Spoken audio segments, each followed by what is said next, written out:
O que seria o êxito na clínica psicanalítica? O que é um psicanalista que realmente consegue ter resultados e tudo mais? E aquelas construções mirabolantes, interpretações, lidar com sintomas. Às vezes a gente vê as pessoas falando isso, do que precisa ser feito, o que precisa fazer, só que não é exatamente isso que precisa acontecer. Para ser um psicanalista, muitas coisas precisam ser pensadas de forma diferente, mas principalmente o psicanalista trabalhar consigo mesmo.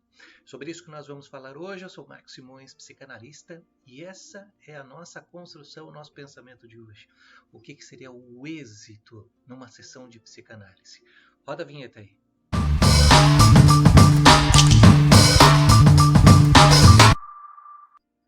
Muitas pessoas pensam que estar na posição de psicanalista exige também uma sapiência muito elevada, mas elas estão se comparando muitas vezes com pessoas que já estão há anos aí na trajetória psicanalítica, veem vídeos, que estão estudando há muito tempo, e esse modo de comparação faz com que as pessoas se coloquem em um ideal o qual às vezes ela se vê difícil demais de atingir. Isso acaba dificultando todo esse percurso psicanalítico. É nesse momento que começam a surgir o lado neurótico daqueles que estão iniciando aí a sua trajetória e tudo mais. Só que aqui não cabe a gente ficar questionando quanto de conhecimento alguém precisa ter para estar atuando na psicanálise. Não é essa a ideia. A busca pelo conhecimento é um processo que faz parte da vida do psicanalista, do dia a dia do psicanalista, tal qual como até natural dele mesmo estar sempre buscando alguma coisa nova, sempre numa posição de aprendiz, porque na verdade sempre está surgindo um conteúdo novo que pode fazer com que a gente tenha um pensamento diferente. O que vamos falar aqui é o quanto uma pessoa deixa de ocupar esse lugar porque simplesmente o idealiza e acha que nunca vai conseguir chegar num ponto que pode, de repente, ajudar alguma pessoa a lidar com seus sintomas. O que seria então preciso para se desenvolver, para atuar como psicanalista? Bom, para atuar como psicanalista é preciso criar uma desenvoltura que vai se formando somente com o tempo, com a prática, com o dia a dia. O analisando vai sendo moldado por conteúdos que vão surgindo a partir da sua dinâmica dentro do setting.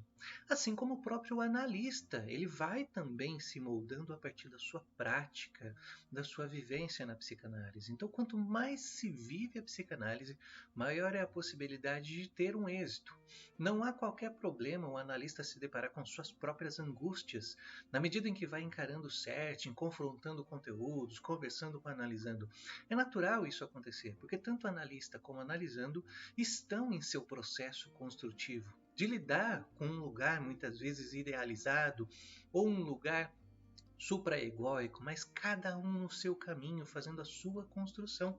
É até por isso que Bion, que é um dos grandes autores aí da psicanálise, citava que em toda situação analítica devem existir duas pessoas angustiadas, e espera-se que uma seja menos do que a outra.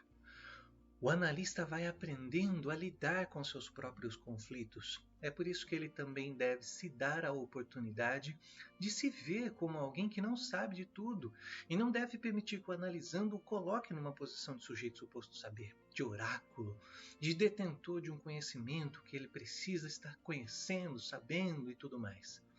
O analista deve se permitir errar, e que nem sempre vai conseguir ter interpretações mirabolantes, claras, exatas, esplendorosas. Numa sessão seguinte, tudo pode ser diferente, tudo pode mudar, a partir daquilo que o próprio analisando se fez ecoar durante o tempo que ficou fora do setting. Assim como para o próprio analista, isso também pode acontecer. O analista deve se ver como um ser humano e perceber suas próprias nuances, suas falhas, não no sentido de se culpar, de se destruir numa visão supraegóica, mas sim no sentido de se perceber, de desconstrução e construção, de saber que a cada dia há uma possibilidade de se deparar com alguma coisa sua que precisa ser trabalhada em sua própria análise.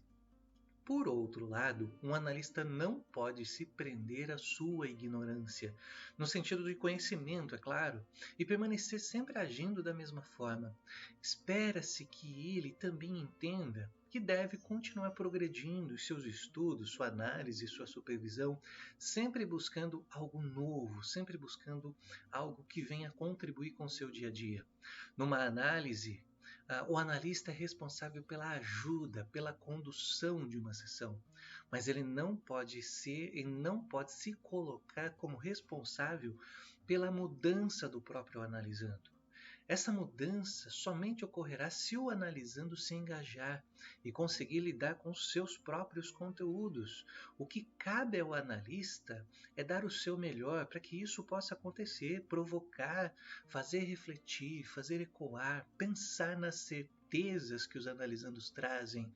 O êxito do analista vem na construção do caminho para o autoconhecimento do analisando.